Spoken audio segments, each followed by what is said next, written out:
तो आज का मेरा टॉपिक है स्ट्रक्चर्स ऑफ एंथर यानी परागकोश की संरचना के बारे में हम लोग क्या करेंगे, डिस्कशन करेंगे। इससे पहले वाले क्लासेस में मैंने आप लोगों को परागकोश के बारे में क्या किया था, तो परागकोश के बारे में अच्छे से बताया था, उसके बारे में पढ़ाया था, ठीक है। लेकिन आज की क्लास में हम देखेंगे उसी परागकोश का क्या चीज़, उसी परागकोश का संरचना। जैसा कि आपको डायग्राम यहाँ दिखाया गया है, हालांकि ये डायग्राम पूरी कंप्लीटली नहीं है, बट इसके लेयर्स की इसके जो लेयरिंग होता है, इसका जो परत होता है, उन परतों को हम इसके माध्यम से क्या करते हैं, एक्सप्लेन करते हैं, ठीक है। तो बहुत ही आसान तरीके से मैं बताने वाला हूँ कि जो परागकोश की संरचना वो कैसे और किस प्रकार से होती है। अगर हम बात करें परागकोश की संरचना की, तो परागकोश की संरचना में आप देखेंगे तो कुछ इस प्रकार की इसकी संरचना दिखाई देती है। ये संरचना कब दिखाई देती है, जब परागकोश का हम अनुप्रस्थ काट कर देखते हैं तब, ठीक है। तो जब परागकोश का अनुप्रस्थ काट कर देखते हैं तो उसमें निम्नलिखित प्रकार के या निम्नलिखित भाग जो है उसके दिखाई देते हैं। तो सबसे बाहर की तरफ अगर हम देखेंगे तो सबसे बाहर की तरफ एक प्रकार का परत दिखाई देता है, जिसे क्या कहते हैं, बाह्य त्वचा कहते हैं। क्या कहते हैं, बाह्य त्वचा कहते हैं, ठीक है। अब उसके बाद बाह्य त्वचा के नीचे भी एक प्रकार का परत होता है, इसको क्या कहते हैं, अंतः त्वचा कहते हैं या अंतःस्तर कहते हैं। और इस अंतःस्तर के नीचे भी एक प्रकार का स्तर होता है, जिसको क्या कहते हैं, मध्य स्तर कहते हैं।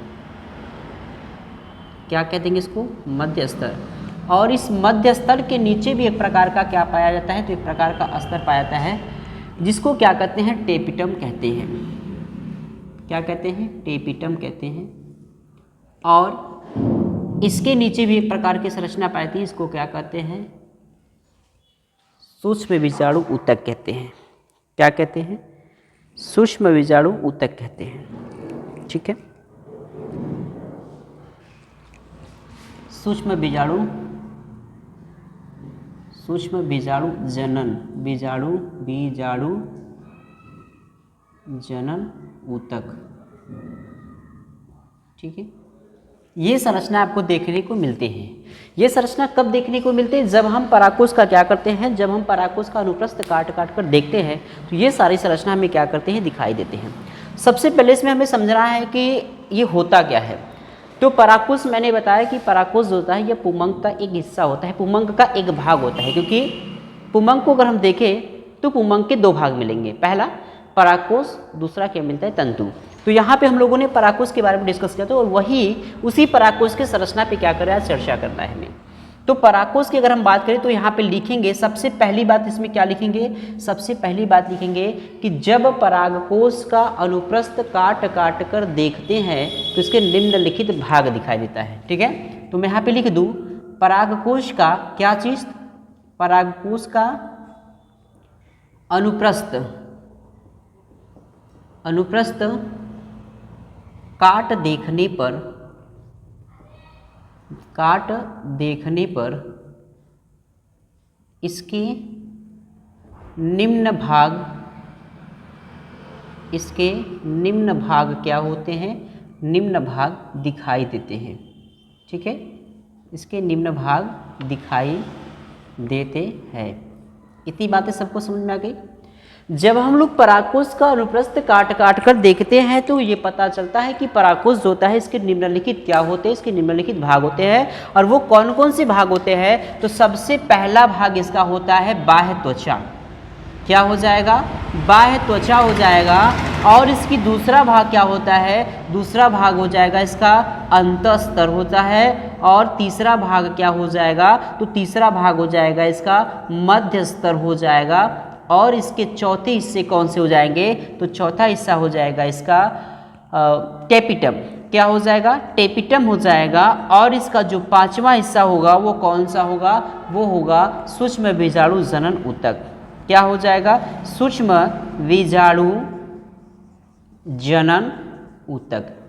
ये बात सभी को समझ में आई। अगर आपसे मैं ये प्रश्न पूछ लूँ कि बताइए परागकोश को कितने भाग दिखाई देते हैं, जब हम लोग परागकोश के अनुप्रस्थ काट काट कर देखते हैं तो इसके कितने भाग दिखाई देते हैं, तो इसके निम्नलिखित भाग दिखाई देते हैं। कौन कौन से दिखाई देते हैं, तो पहला बताएंगे, पहला आपका हो जाएगा बाह्य त्वचा हो जाएगा, फिर उसके बाद अंतःस्तर हो जाएगा, फिर उसके बाद क्या होगा मध्य स्तर होगा, फिर उसके बाद क्या होगा टेपिटम हो जाएगा, फिर क्या हो जाएगा सूक्ष्म बीजाणु जनन ऊतक हो जाएगा। इतनी बात सभी को समझ में आई। अब हमें करना क्या है, इन सारे एक एक के बारे में हमें क्या करना है, हेडिंग बना करके डिस्कशन करना है। तो सबसे पहले हेडिंग क्या बना लेंगे आप लोग, चलिए सबसे पहले हेडिंग बनाना है बाह्य त्वचा के बारे में, बाह्य त्वचा। ठीक है, क्या हेडिंग हो जाएगा, बाह्य त्वचा।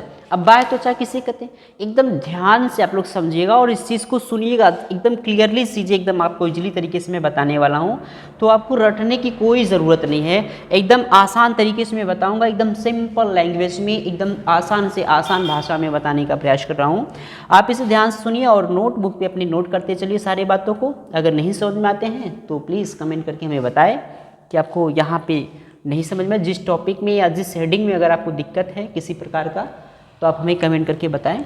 और अगर आपको हमारा क्लासेस अच्छा लग रहा है तो वीडियो को अधिक से अधिक आप लोग शेयर कर दिया करिए, और जो लोग हमारे चैनल पे नए हैं वो चैनल को क्या कर लेंगे, सब्सक्राइब कर लेंगे। ठीक है, तो चलिए देख लेते हैं बाह्य त्वचा के बारे में। तो बाह्य त्वचा में क्या बताएंगे, सबसे पहली बात इसमें बताएंगे कि जो बाह्य त्वचा होता है यह परागकोश का सबसे बाहरी वाली परत होती है। क्या होती है, तो यह परागकोश का सबसे बाहरी वाली परत होती है। कौन भाई, तो यहाँ बताएंगे ये आपका बाह्य स्तर या बाह्य त्वचा, ये क्या है।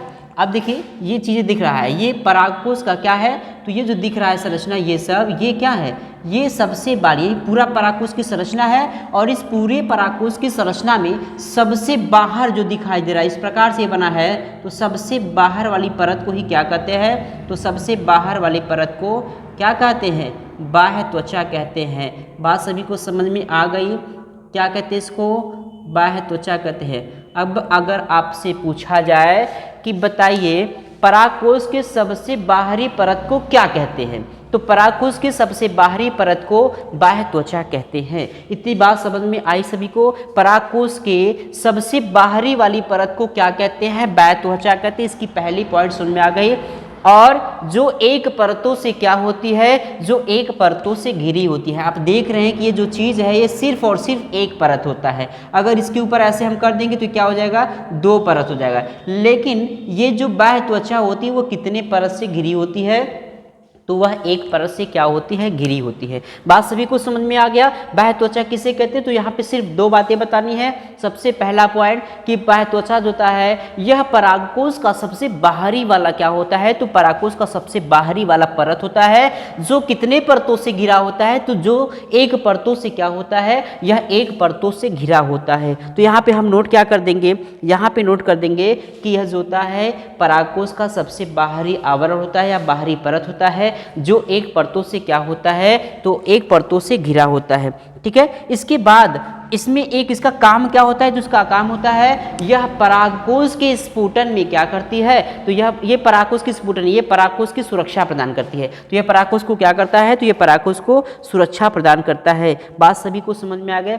अब अगर आपसे पूछा जाए बताइए कि परागकोश का वह कौन सा भाग है जो परागकोश की क्या करती है, सुरक्षा प्रदान करती है, तो वो हो जाएगा बाह्य त्वचा हो जाएगा। चलिए इन बातों को मैं नोट कर दे रहा हूँ फटाफट। सबसे पहली बात इसमें क्या बताएंगे कि यह परागकोश का क्या होता है, तो यह परागकोश का सबसे बाहरी क्या होता है, तो सबसे बाहरी परत होता है, सबसे बाहरी परत होता है। ठीक है, और दूसरी पॉइंट में क्या बताएंगे, जो क्या करती है, जो एक परत से क्या होती है, तो एक परत से घिरा होता है। कितने परत से, एक परत से घिरा होता है। ये दोनों बात किस में बता देनी है, तो ये दोनों बात बाह्य त्वचा में बता देनी है। अब लिखेंगे इसका कार्य, इसका कार्य क्या होता है, तो यह परागकोश को क्या करती है, तो यह परागकोश को सुरक्षा प्रदान करती है। ठीक है, तो यहाँ पे मैं लिख दूँ, यह परागकोश को यह परागकोश को क्या करती है, परागकोश को सुरक्षा प्रदान करती है। क्या करती है, परागकोश को सुरक्षा प्रदान करती है। तो सभी लोगों को ये बाह्य त्वचा समझ में आया कि नहीं, सुरक्षा प्रदान करती है। ठीक है, एक हेडिंग हम लोगों ने इसका क्या कर लिया, एक हेडिंग इसके बारे में पढ़ ली कि बाह्य त्वचा क्या है। तो बाह्य त्वचा किसे कहते हैं समझ में आ गया। ये परागकोश का क्या होता है, सबसे बाहरी वाला परत होता है जो कितने परत से, जो एक परतों से क्या होता है, तो जो एक परतों से घिरा होता है। और इसका काम क्या होता है, तो इसका काम होता है प्रोटेक्ट ऑफ द एंथर, अर्थात ये परागकोश को क्या करती है, ये परागकोश को सुरक्षा प्रदान करती है। ठीक है, अब यहीं पर हम लोगों का क्या बन जाएगा, दूसरा हेडिंग बन जाएगा। तो थोड़ा सा मैं इसको इरेज कर रहा हूँ और दूसरा हेडिंग इसका मैं बना दूं, तो यहाँ पे दूसरा हेडिंग क्या हो जाएगा, अंतःस्तर हो जाएगा। क्या हो जाएगा, अंतःस्तर। तो दूसरा हेडिंग में यहाँ पे लिख दूं अंतःस्तर।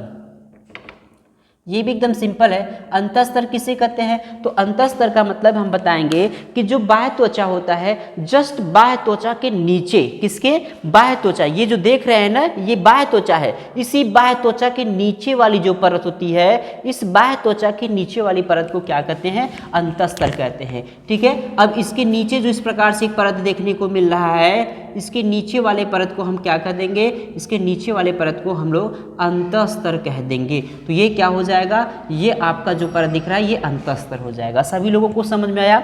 अब देखिए इसमें बताएंगे क्या कि बाह्य त्वचा के नीचे वाली जो परत होती है, बाह्य त्वचा क्या है, तो ये सबसे बाहर वाली, परागकोश का सबसे बाहर वाला जो परत होगा उसको बाह्य त्वचा कहेंगे, और बाह्य त्वचा के नीचे वाली जो परत होगा उसको क्या कहेंगे, उसको अंतःस्तर कहेंगे। तो ये बात सबको समझ में आ गया। अंतःस्तर कहाँ पे आता है, तो क्या बताएंगे, ये बाह्य त्वचा की नीचे वाली परत होती है। तो बाह्य त्वचा की नीचे वाली परत को क्या कहते हैं, अंतःस्तर कहते हैं। क्या कह देंगे, अंतःस्तर कह देंगे।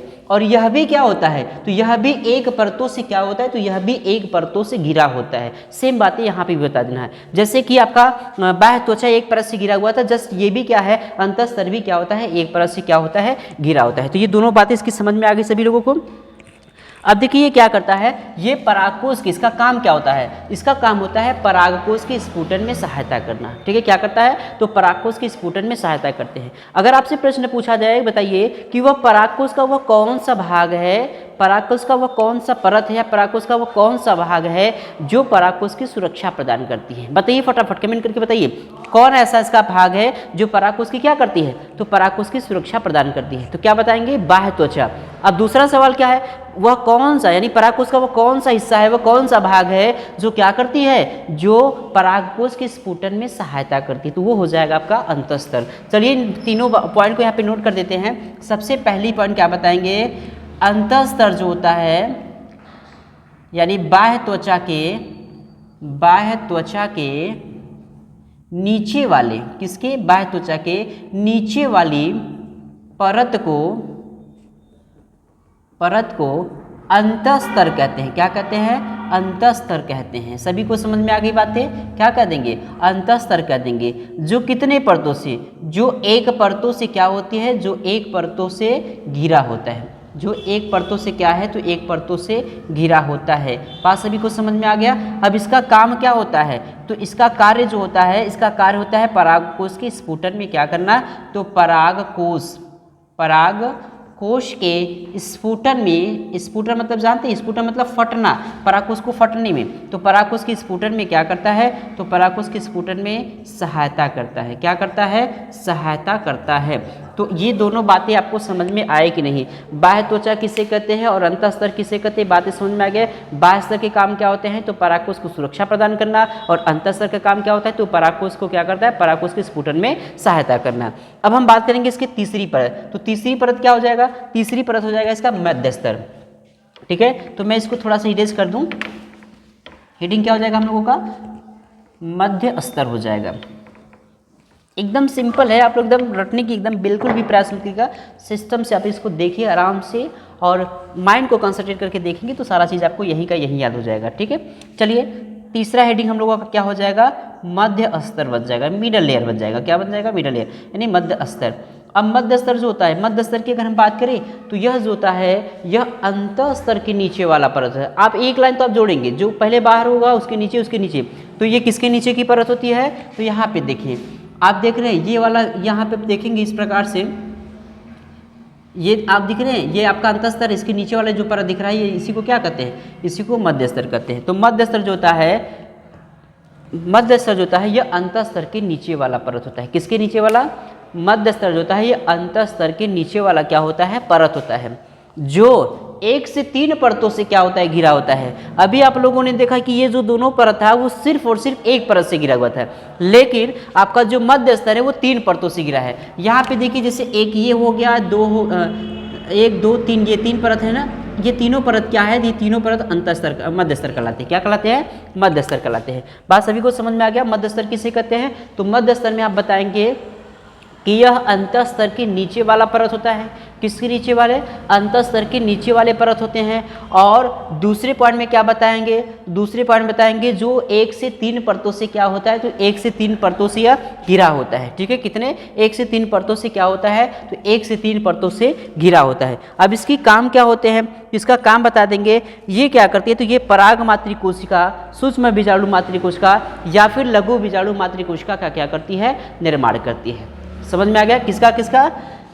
पराग मातृ कोशिका, सूक्ष्म बीजाणु मातृ कोशिका या लघु बीजाणु मातृ कोशिका, ये तीनों का मतलब एक ही है, बस इसे 3 नामों से जाना जा रहा है। तो इसका काम क्या होता है? पराग मातृ कोशिका का निर्माण करना है। चलिए इन बातों को मैं नोट कर दूं। सबसे पहली बात क्या बताएंगे? अंतः स्तर के नीचे वाली परत को क्या कहते हैं? अंतः स्तर के नीचे वाली परत को मध्य स्तर कहते हैं। मध्य स्तर कहते हैं। ठीक है, जो कितने परतों से? जो 1 से 3 परतों से क्या होता है? तो 1 से 3 परतों से घिरा होता है। ठीक है, कितने परत से? 1 से 3। अब इसके कार्य क्या होते हैं? तो इसके कार्य हो जाएंगे, यह पराग मातृ कोशिका या सूक्ष्म बीजाणु मातृ कोशिका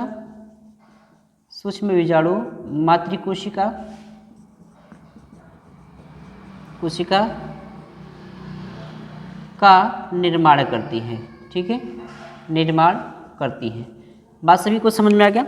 सभी लोग क्या करेंगे? इसको फटाफट नोट करिए, फटाफट नोट करिए और बताइए किसको कहाँ पे नहीं समझ में आया है। सारी बात समझ में आ गया?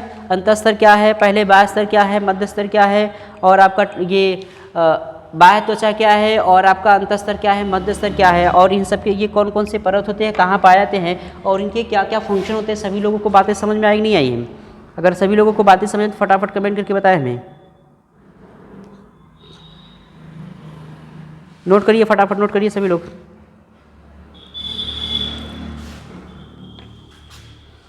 थोड़ा सा वो क्या है कि दिखाई कम दे रहा था, हल्का चलने लगा था मार्कर, इसलिए थोड़ा सा इसमें इंक डाल रहे हैं। ठीक है, अभी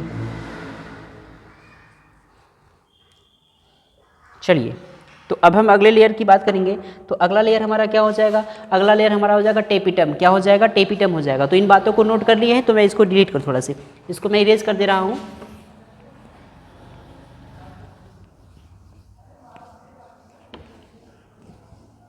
अब हम लोगों की बात किसकी आएगी? हम लोग की बात आ जाएगी टेपिटम पे। ठीक है, ये कौन सा परत हो जाएगा? ये चौथा वाला परत हो जाएगा, टेपिटम। क्या हो जाएगा? टेपिटम। अब हम बात करेंगे किसकी भाई? टेपिटम की। टेपिटम की अगर बात करें तो टेपिटम में सबसे पहली बात क्या बता देंगे? यह जो परत होता है किसके नीचे होगा? यह परत किसके नीचे होता है? तो यह परत होता है मध्य स्तर। ये जो देख रहे हैं ना, मध्य स्तर के नीचे वाला, एकदम यहाँ पे इस वाले पोर्शन को देखिए, इस वाले परत, ये वाला जो परत दिख रहा है, इसी को क्या कहते हैं? टेपिटम कहते हैं। मतलब कि मध्य स्तर के नीचे वाले परत को, किसके? तो मध्य स्तर के नीचे वाले परत को क्या कहते हैं? तो मध्य स्तर के नीचे वाले परत को टेपिटम कहते हैं। ठीक है, लेकिन ये एक परतों से घिरा होता है। कितने परत से? एक परत से क्या होता है? तो यह एक परत से घिरा होता है। इसका काम क्या होता है? तो इसका काम होता है परागकणों को क्या करना? तो परागकणों को पोषण प्रदान करना। क्या करना है? तो परागकणों को पोषण प्रदान करना। बात समझ में आ गया?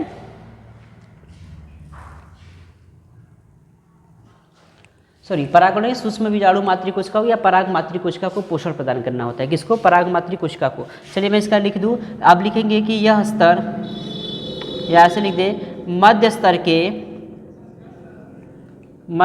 के नीचे वाले परत को टेपिटम कहते हैं। टेपिटम कहते हैं, जो कितने परत से, जो एक परत से क्या होता है, तो एक परत से घिरा होता है। कितने परत से? एक परत से घिरा होता है। इसका कार्य क्या होता है? तो इसका कार्य होता है पराग मातृकोशिका या सूक्ष्म बीजाणु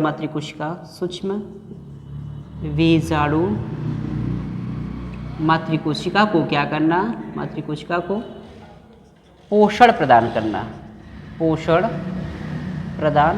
करना।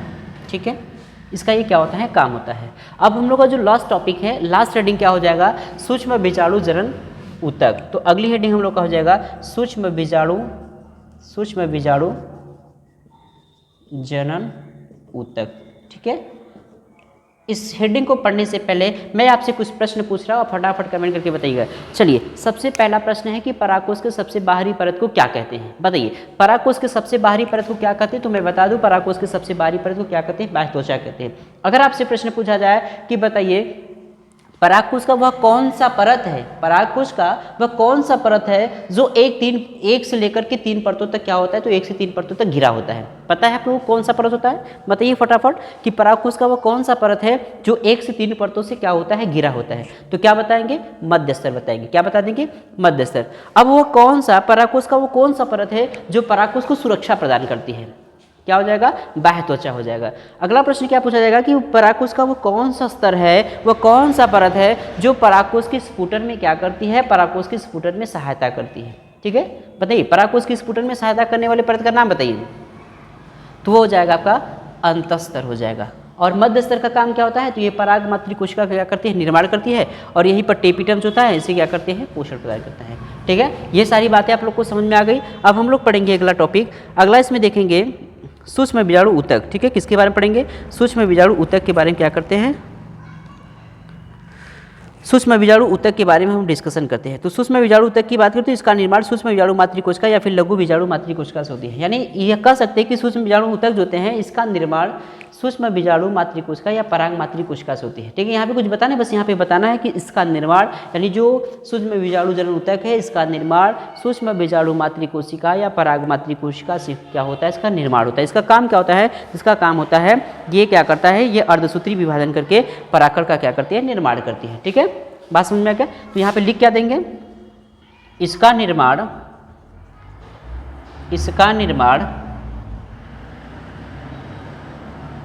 सूक्ष्म बीजाणु मातृकोशिका से होता है। मातृकोशिका से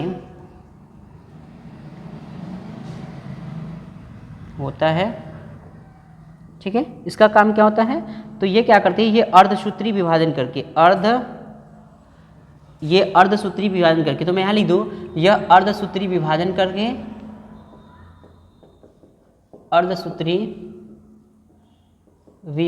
करके परागकण का क्या करती है? तो परागकण का निर्माण करती है। परागकण का क्या करती है?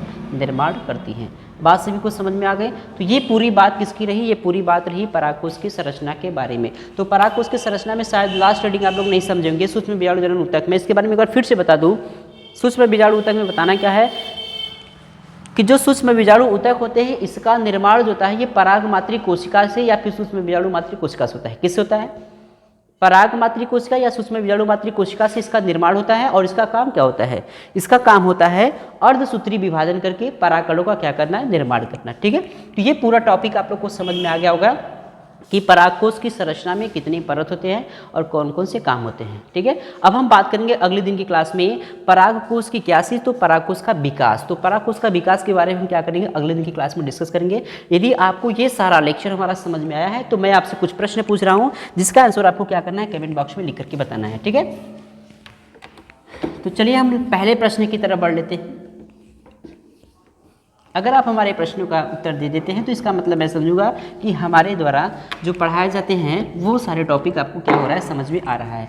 तो सबसे पहला आपका क्वेश्चन हो जाएगा। सबसे पहला क्वेश्चन आपका क्या रहेगा? तो सबसे पहला क्वेश्चन रहेगा कि बताइए वह कौन सा परत है वह कौन सा परत है जो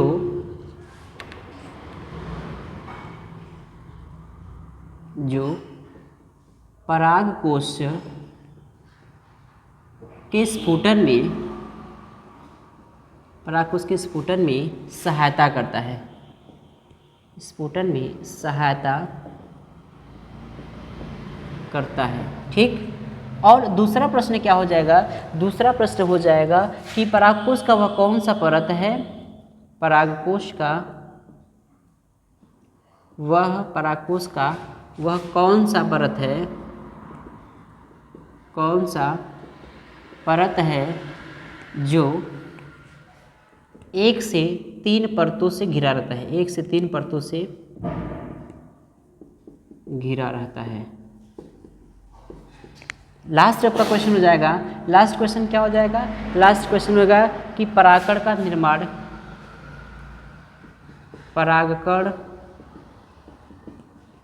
निर्माण किसके द्वारा होता है? ठीक है। अगर आप हमारे टॉपिक को समझ लिए हैं तो ये सारे क्वेश्चन जो है आपका, इसका जो आंसर है आप कमेंट बॉक्स में लिख करके बताएंगे। अगर आपको नहीं समझ में आ रहे हैं तो आप क्या करेंगे, हमें कमेंट करके तभी बताएंगे। ठीक है। अब हम अगले दिन क्लास में पढ़ेंगे परागकोश का विकास कैसे कैसे होता है, तो अगले दिन मिलेंगे।